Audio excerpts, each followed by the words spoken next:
Hi there, I'm Akita, and today I'm going to take you through a tutorial for a digital product that has been selling very, very well on Etsy. It's beginner friendly, relatively easy and simple to create, and let's just go ahead and just dive right on in.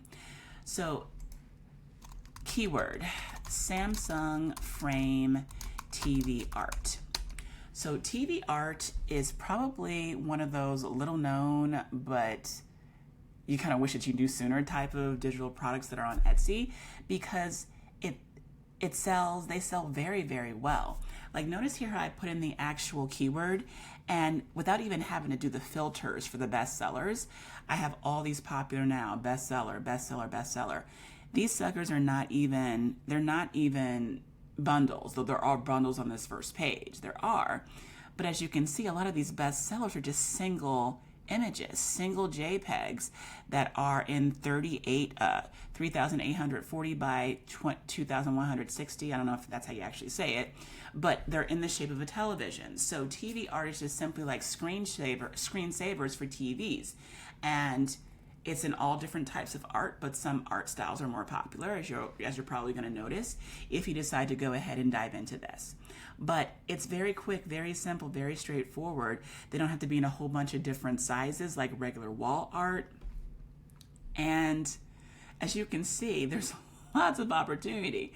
So I see, like, right now it's almost Valentine's Day, so a lot of the actual Valentine's Day, like the hearts, that's quite popular right now too. But even the stuff that's not involving Valentine's Day. Look at this right here. And these listings, a lot of them are not even all that old. In all honesty, they're relatively young listings. And some, like, that's pretty. I really like that. And some, I think, in all honesty, show a lot of good promise. Now, if I went ahead and I filtered some more, it would probably give me a bunch of information. For the interest of time, I'm going to go ahead and just go into my assistant here, Gemini, and let's just go ahead and just work this out. So I have a prompt here that I'm going to just paste into the interface, and this is for any Chrome browser. I've done it in Comet too. It just helps me with the keyword research that I do for my membership, Printables That Pop, to make sure that people have, enough good keywords to be able to go after things on Teachers Pay Teachers or create things on Etsy or whatever the case may be. But this particular prompt just looks at bestseller badges and popular now patterns and so forth. It gives me idea for styles, design aesthetics, things like that. You don't want to copy, but there is nothing wrong with taking inspiration, such as the art style that's being used here for this bestseller, which has only been it's only been listed for like 1 month. There's no ads on this. By the way, this prompt ignores ads because I don't do ads, and so I just want to see what people or what products are ranking organically without the ads. But this actual single print, I believe it's a JPEG if I'm not mistaken, abstract heart art for a Samsung frame TV, has sold 53 times. This one right here, it's only 6 months old. It's sold over 101 times over the past month. So we have these relatively new listings. This sucker is a bestseller. It's saying 0 sales, but if it says bestseller, that means that Etsy knows something that we don't, or that Everbee, the keyword research tool that I'm using, does not know. So this is doing pretty well too. Now over here onto the side, it gives me kind of like an actual idea of how to do the mockups too. It's going to show you how to do that if you use this. By the way, this prompt, I'm going to go ahead and leave in the description box below. And if you're really loving the teaching and the learning, please consider give me a like, a subscribe, all that kind of good stuff. But as I was saying, it gives me the listing ages, things like that. It gives me ideas for what I could create, that sort of thing, product names, ideas, matching moody trends, all based off of what the bestsellers and what the actual popular nows are doing. So once you have this, you would literally just go ahead and try to find a way to replicate the art style, like not the actual picture. Like, we don't want to be copycats, but there's nothing wrong with saying, okay, so what is this painting technique? I'm looking over here. It says that oil paintings and paintings are like one of the most popular bestsellers. That aesthetic is there in pretty much all of them. Okay, how do I make something that looks like this? And so what I did was I took a screenshot of this and I put it into Claude. Now, why Claude and not ChatGPT? I was just rocking out with Claude today. I happen to have it open. So I basically asked it to, when I took the screenshot, I'm like, tell me, like, give me the painting style. I need to know. And I want to use it as a descriptor, because the descriptor itself, if I attach it to any other subject, it will presumably give me more of a consistent image after the fact. So let's just say that you want to go ahead and do a bundle of something. You want to make certain that they're all looking somewhat similar in terms of the technique that's being used. And so I asked it to, describe the textured style, not the image, in 50 to 60 words. I want to have the same look across all my subjects. And then it gave me this right here: heavy impasto oil painting, light and airy feel, impressionistic style, etc., etc. I'm like, cool, I'm happy with this. Can you give me 5 winter theme prompts? Because I noticed that if I go up here, there's like winter options here. If I type in spring, there's spring options here as well too. If I just put in like the letter A, autumn trees abstract. So there's lots of different angles you can go ahead and take for this. Just kind of like search out the keywords, see what you get. But I said, okay, give me some options here. So we have the winter cardinal on a frosted branch. Now, because I'm doing a painting sort of style, any kind of painting or watercolor, I typically default to Midjourney.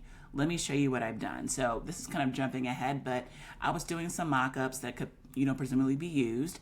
But I went ahead and I pulled some winter style type stuff, like a cottage, that sort of thing. I went ahead and generated that. Winter berries, like, look how realistic this looks. This is really, really cool. I can see why people like this texture look for their TV art, because it looks like you can almost just like if you touch it, it's going to be rough to the touch. Super cool. Did some springtime ones as well, and all I did was I pasted the prompt into the actual box.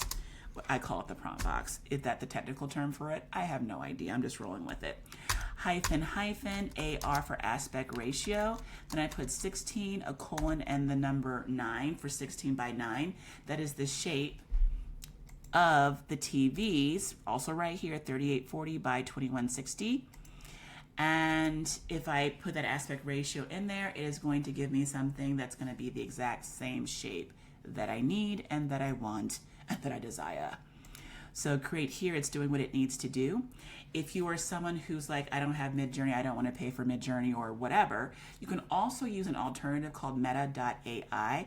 I'm like 95 to 99% certain that, this is looking really pretty by the way, that whatever's under the hood of meta.ai is the same stuff that's running by Midjourney, because the images turn out almost exactly the same, almost like 95% of the time. But we have the cardinal here looking really kind of cool. That is pretty neat, I have to say. Yeah, for this kind of work, for sure, Midjourney. And Midjourney is where I'm going for the most part. But I'm going to show you, as I move down very quickly, sorry about the scroll, how this looks. So let's just go with the spring flower one. And I do have a video on how to use meta.ai. I'm going to try and link it above or below or something like that. But you go ahead and you download your actual image, and then you just have Canva set up. Now, I've already done this, so all I would really have to do is just like drag it onto the actual canvas in Canva. And then what I typically like to do is just click on it, go to edit, and then just take a moment to upscale. Let's see, it should be down here by apps. That's mockups. Image upscaler. So I'll typically do something like that when it comes to this kind of clip art, usually 4 times, and then you just kind of upscale the image and it's going to do its own thing. I've already upscaled this original one just ahead of time, but once you have it upscaled, what you're going to want to do is just go to share and then download, and then make sure it's on the page that you want it with, whatever your setting is. Make sure it's on JPEG. That's kind of the accepted file for TV art. And then make certain the quality is all the way over to 100. Canva Pro, I cannot stress this enough, is pretty much, it's going to save you so much time and energy as you're starting off on your actual digital product creation journey. I promise you on that one. It's what I recommend in my membership, Printables That Pop, when I'm kicking out, templates or custom GPTs or keywords like, TV frame art, Samsung TV frame art, for people to go ahead and make their own products or what have you. I'm like, just make sure that whatever tools you have, that you're using them, and Canva Pro is certainly one of those good tools. You can go ahead and click replace. You'll be good to go, and you'll be rocking and rolling. All good. So that is that. Now, once you've downloaded this as a JPEG, and the quality is at the highest you've downloaded it, then you want to go ahead and increase the DPI to 300 so that your actual image is not blurry in any way, shape, or form. Everything is looking nice and crisp and good to go. So all you would have to do, this is like my favorite one, convert-dpi.com. It's already set at 300 DPI. I'm just going to drag the image that I downloaded right here into where it says add image files. You can actually bulk do 300 DPI, and this is a free product, free tool. If you want, you can go ahead and download all if you have multiple images. I just have to worry about one. That is it. All good. And while that is downloading, I'll go ahead and show you some of the mockups that I generated. So I started off with just like a basic like mock-up of a television, and I said, okay, let's take this prompt, not mock-up, but the prompt for the mock-up. And I actually took the actual image and I dragged it onto Claude, and I said, okay, tweak the prompt to match the coloring of the attached image and make it homier. So it gave me cozy cottage living room, farmhouse family room, stuff like that. And all you would really do is just exact same thing. You're just going to go ahead and take the entire prompt right here, boom, copy it, and then put it into, my case here, Midjourney or meta.ai. That's my preference. If you can make it work in a different tool, by all means, rock out with that too. So hyphen, and then AR for aspect ratio. And we're just going to do it 1:1 because you want more of a square version for your thumbnails. And I can show you over here. I've already done a few. This one is super cool. Liking that. For sure, this one is actually populating. I think, yeah, nice. This one's looking good too. And all you really would need to do is just kind of go into Canva, drag that image in that you downloaded from Midjourney or whatever your actual tool was, and then just like take your image, let me copy that,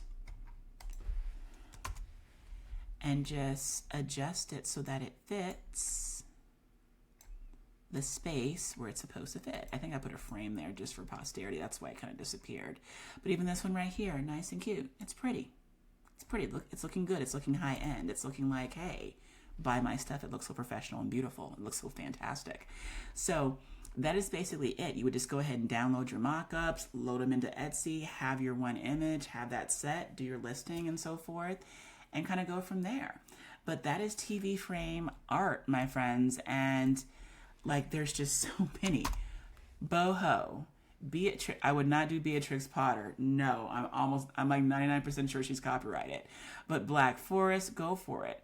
Bluey Birthday, no, don't do that. But there's so many other options that you can do, that you can kind of like tweak and like play around with. And just look for those bestsellers, look for those popular nows, use the prompt and get out there, list it, make some money. So if you're liking the learning, if you're picking up what I'm throwing down, please consider once again the like, the subscribe, all the kind of good stuff. And I'll see you next time. Bye.